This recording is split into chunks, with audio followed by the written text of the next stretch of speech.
আজকের topics 2026-এ TMC ক্ষমতা এলে বাংলার উন্নতির স্বার্থে কার মুখ্যমন্ত্রী হওয়া উচিত, মমতা না অভিষেকের? 1977 সাল থেকে আজ পর্যন্ত যত মুখ্যমন্ত্রী বাংলায় রাজ করেছে তাদের একটাই পলিসি ছিল যে কেন্দ্র সরকারের সাথে আপসের বিরোধিতা করা, তাহলে বাংলার ক্ষমতা দীর্ঘকালীন টিকে থাকা যাবে। সেইভাবে রাজ্য সরকার একটাই পলিসি নিয়েছিল, কেন্দ্রের বিরোধিতা করে যাও যে কোনো মূল্যে। এটা সিপিএম বা টিএমসি বুঝে গেছে যে বাংলার মানুষকে কেন্দ্র বিরোধী করে তোলো, এইভাবে প্রচার চালাও যাতে করে কিনা বাংলার যুবকদের মনে হয় যে কেন্দ্র সরকার মানে হিন্দুস্তানিদের দল, ওরা কখনো বাঙালিদের ভালো চায় না। এই মাইন্ডসেট প্রত্যেক বাঙালির মধ্যে ঢুকিয়ে দেওয়া হয়েছে, যেটা কিনা আজও চলে আসছে। সিপিএমের প্রচারে ছিল কেন্দ্র সরকার পুঁজিবাদীদের সরকার, আর টিএমসির প্রচার চলছে বিজেপি মুসলিম বিরোধী সরকার। আমরা বাঙালিদের এতখানি খারাপ ভাগ্য যে লাস্ট 50 বছরে রাজ্যের প্রধান বিরোধী দলই হলো কেন্দ্রের রুলিং পার্টি। তো দর্শক, আইসবার্গ ইউটিউব চ্যানেলে আপনাদের স্বাগত জানাই। আর ভিডিওটা শুরু করার আগে আপনাদের কাছে আমার একটি মাত্র বিনীত অনুরোধ যে আপনারা অবশ্যই আমার চ্যানেলটি সাবস্ক্রাইব করে পাশে থাকা বেল আইকনটা ক্লিক করবেন, যেটা কিনা আমাকে অনেক বেশি প্রেরণা যোগায় আর ক্রিয়েটিভ ভিডিও বানাতে সাহায্য করে।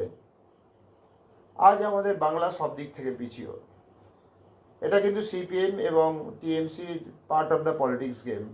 মানে যুব সমাজকে বেকার করে রাখো, জনগণদের গরিব করে রাখো, তাহলে তারা সরকারের কথা চলবে, সরকারের বিরোধিতা করবে না। যদি বেশি শিক্ষিত বা ধনী হয় তাহলে সরকার তাদের কন্ট্রোল করতে পারবে না। এটা একদম সরকারের বেসিক এবং ফান্ডামেন্টাল স্ট্র্যাটেজি। আজ যদি বাংলার সরকার কেন্দ্রের সাথে সহযোগিতার রাস্তায় হাঁটতো, তাহলে আজ বাংলা মহারাষ্ট্র বা গুজরাটের থেকে এগিয়ে যেত। এর জন্য দায়ী পুরোপুরি বাংলার জনগণ। যেদিন পাড়ার ক্লাব পার্টি অফিস হয়ে উঠেছিল, সেদিন থেকেই বাংলার পিছনে যাত্রা শুরু হয়। আমরা বলতে পারেন আমাদের যাদবপুর ইউনিভার্সিটি আছে, আমাদের রাজ্য থেকে সব থেকে বেশি নোবেল লরেট আছে, আমাদের রাজ্যে লোডশেডিং হয় না, আমরা ফুটবলে ভারত চ্যাম্পিয়ন, আমাদের কুমার শানু, অরিজিৎ সিং, মিঠুন দা, শ্রেয়া ঘোষাল ইত্যাদি ইত্যাদি। কিন্তু বাংলার জনগণ কীভাবে দিন কাটাচ্ছে সেটা কি কেউ ভেবে দেখেছেন? আমি একটা এক্সাম্পল দিই, তাহলেই বুঝতে পারবেন। লাস্ট 5 বছর বাংলা থেকে 2200 কর্পোরেট অফিস এই রাজ্য ছেড়ে চলে গেছে, কয়েক হাজার যুবক বেকার হয়েছে। এই টিএমসি সরকার কি একবারও চেষ্টা করেছিল যে যাতে করে অফিসগুলো বাংলাতেই থেকে যায়? সরকারের বয়ে গেছে, কারণ সরকার জানে আমাদের 30% ভোট ব্যাংক সিকিওর, সুতরাং ভবিষ্যতে এই সরকার জনগণের জন্য বিশাল কিন্তু করবে না। তাহলে 2200 অফিসের বেকার কর্মীরা কী করছে? একবার কি কোনো মিডিয়া এটা কভার করেছে? উত্তর হল না। এখন এই বিশাল সংখ্যক বেকারদের সরকার যা বলবে সেটাই শুনবে, কারণ ফাইনালি নিজের এবং ফ্যামিলিদের পেট চালাতে হবে। সিপিএম বা টিএমসি এর সেম পলিসি। সিপিএম সরকার এসে প্রথমেই অ্যাজ পার পলিসি বিভিন্ন কোম্পানি ইউনিয়নের সাহায্যে কোম্পানি বন্ধ করতে থাকে, উদ্দেশ্য লোকজনকে বেকার বানাও। তবে তো সেই সব শ্রমিকরা পার্টি নিচু তলার কর্মী হবে। আমাদের মনে হচ্ছে ব্যাপারটা, আমি আপনাদের ভুল বোঝাচ্ছি, হয়তো মনে হতে পারে, কিন্তু ব্যাপারটা তা নয়। এটাই কিন্তু ছিল সিপিএমের পলিসি। সিপিএম অনেক গভীর জলের মাছ। আপনারা কি বলতে পারেন কেন সিপিএম আনন্দবার্গীদের প্রকাশ্য দিবসকে কলকাতার শহরে নৃশংস হত্যা করেছিল? কেন মরিচ ঝাঁপিতে গণহত্যা চালিয়েছিল? কোনো সিপিএম নেতাকে জিজ্ঞাসা করুন, ওরা বলবে কোর্ট কি সিপিএমকে দোষী সাব্যস্ত করেছে? সিপিএম ঠিক যেখান থেকে শেষ করেছে, টিএমসি সেখান থেকে শুরু করেছে। টিএমসি যা কাজ করেছিল সেটা প্রথম 4 বছর, হ্যাঁ প্রথম 4 বছর খুবই ভালো কাজ করছিল, এর জন্য ধন্যবাদ টিএমসি সরকারকে।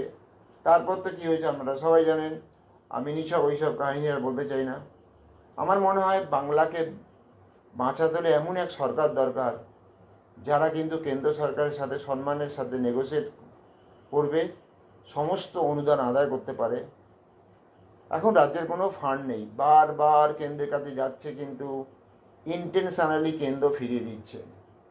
এই ব্যাপারে রাজ্য কিন্তু সুপ্রিম কোর্টেও যাচ্ছে না, জানে গেলেই তো কেস খেয়ে যাবে। এই অবস্থায় যদি রাজ্যের সাথে কেন্দ্রের মিনিমাম একটা সম্পর্ক মেনটেন থাকতো, তাহলে কিন্তু বকেয়া টাকা আদায় করতে পারতো। এখন কেন্দ্র যদি দয়া করে তবেই রাজ্য পাবে। আমাদের মুখ্যমন্ত্রী প্রধানমন্ত্রীকে বলবে যে কোমরে দড়ি বেঁধে নিয়ে যাবো, আপনার স্ত্রীকে সিঁদুর পরাচ্ছেন না কেন, এই ধরনের পার্সোনাল অ্যাটাক যদি করে প্রধানমন্ত্রীকে, তারপর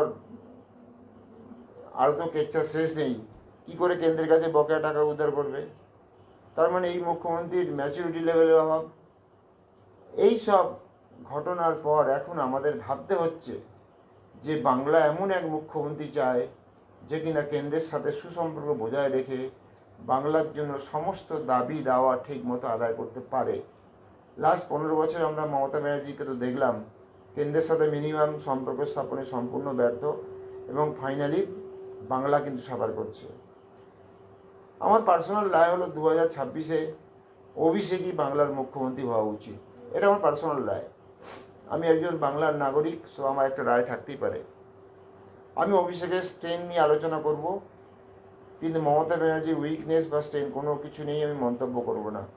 আসুন দেখে নেওয়া যাক কেন অভিষেককে 2026-এর মুখ্যমন্ত্রী পদের জন্য আমি দাবিদার হিসাবে দাবি ওঠাচ্ছি। এক, টিএমসি নিচুতলার কর্মী এবং ইয়ং জেনারেশন অভিষেককে অনেক বেশি পছন্দ করে। 2, যারা এই মুহূর্তে টিএমসিকে দাবিয়ে রেখেছে, তারা কিন্তু অভিষেককে যথেষ্ট সমঝে চলে। সাম্প্রতিক উদাহরণ হলো অনুব্রত মণ্ডল। যদি অভিষেক ক্ষমতায় থাকতো, অনুব্রতকে আবার মাগুর মাছ বিক্রি করতে হতো। নাম্বার 3, অভিষেক কেন্দ্রীয় মন্ত্রীদের সম্বন্ধে কখনো কোনো বাজে মন্তব্য করেনি, সেই জন্য কেন্দ্র সরকারের কাছে একটা ফিল গুড ফ্যাক্টর তৈরি করতে সক্ষম হয়েছে। টিএমসির কোনো নেতা অন্যায় করলে কিন্তু তার প্রতিবাদ করতে বলে না। নাম্বার 5, কোনো বড় প্রবলেম হলে সেটা চাপা দেওয়ার চেষ্টা করে না, নিজেও প্রতিবাদে সামিল হয়। যেমন আপনারা দেখেছেন তিলোত্তমা কেস নিয়ে। খুব বেশি কমিউনাল নয়, প্রত্যেক ধর্মকে সমান গুরুত্ব দেয়। টিএমসির হিন্দু ভোট ব্যাংক টোটালটাই অভিষেকের জন্য এখন টিকে আছে। 9 নম্বর, খুব ভালো বক্তা, 3টি ভাষাতেই সম্পূর্ণ দক্ষ। নাম্বার 10,